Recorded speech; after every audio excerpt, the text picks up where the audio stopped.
TSUTF మరియు గురుకుల సంఘాల జేఏసీ సంయుక్త ఆధ్వర్యంలో శనివారం ధర్నా చౌక్ ఇందిరా పార్క్ వద్ద మహాధర్నా నిర్వహించారు.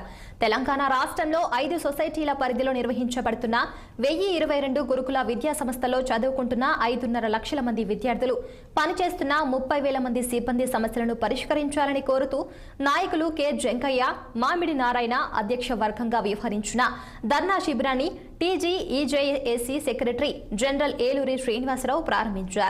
ఆయన మాట్లాడుతూ 10 ఏళ్ల తర్వాత ప్రజాస్వామికంగా హక్కులు వచ్చాయని, స్వేచ్ఛగా ధర్నా చేసే అవకాశం వచ్చిందని అన్నారు.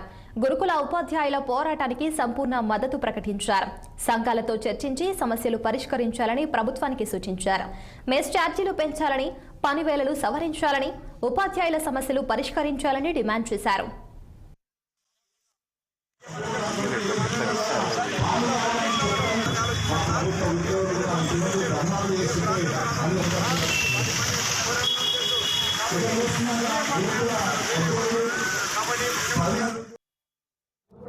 ఈ తెలంగాణ గురుకుల జేఏసీ ఉన్నటువంటి ప్రెసిడెంట్ను మరియు నా మిత్రులందరూ మా టీం అంతా వచ్చారు. ఈ సందర్భంగా విషయం చెప్పేది ఏంటంటే, ఈ టీఎస్యూటీఎఫ్ అండ్ గురుకుల జేఏసీ ఏర్పాటు చేసినటువంటి ఈ 28వ తారీఖు ధర్నాలో భాగంగా మా సమస్యలను మీకు చెప్పాలని సిద్ధంగా ఉన్నాను. అదేవిధంగా ఈ మన శాఖ ముఖ్యమంత్రికి కానీ, లేకపోతే మనటువంటి ఆర్ట్ క్రాఫ్ట్ మ్యూజిక్ టీచర్లకు ఎవరికి కూడా ప్రమోషన్ ఛానల్ లేదు. దాదాపుగా 30 సంవత్సరాల నుంచి ఉద్యోగాలు చేస్తున్నాము.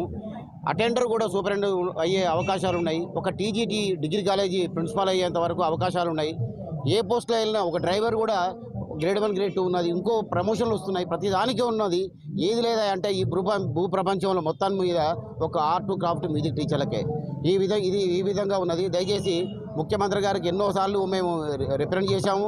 సంబంధించిన శాఖ మంత్రులకు చేశాము, సెక్రటరీ చేశాము, ప్రిన్సిపాల్ సెక్రటరీ చేశాము. ఎన్నోసార్లు ఇక్కడ ఉన్నటువంటి ధర్నాకర ఉన్నటువంటి చావగారి రవి గారి పెట్టినటువంటి మీటింగ్లో కూడా వచ్చి మేము ఎన్నోసార్లు వచ్చినటువంటి అధికారులకు, మంత్రులకు కూడా మేము విన్నవించుకోవడం జరిగింది లిఖితపూర్వకంగా. ఆర్ట్ టీచర్ ఈ తెలంగాణ గురుకుల జేఏసీ ఇక కోనసీమ తిరుమల ఆత్రేయపురం మండలం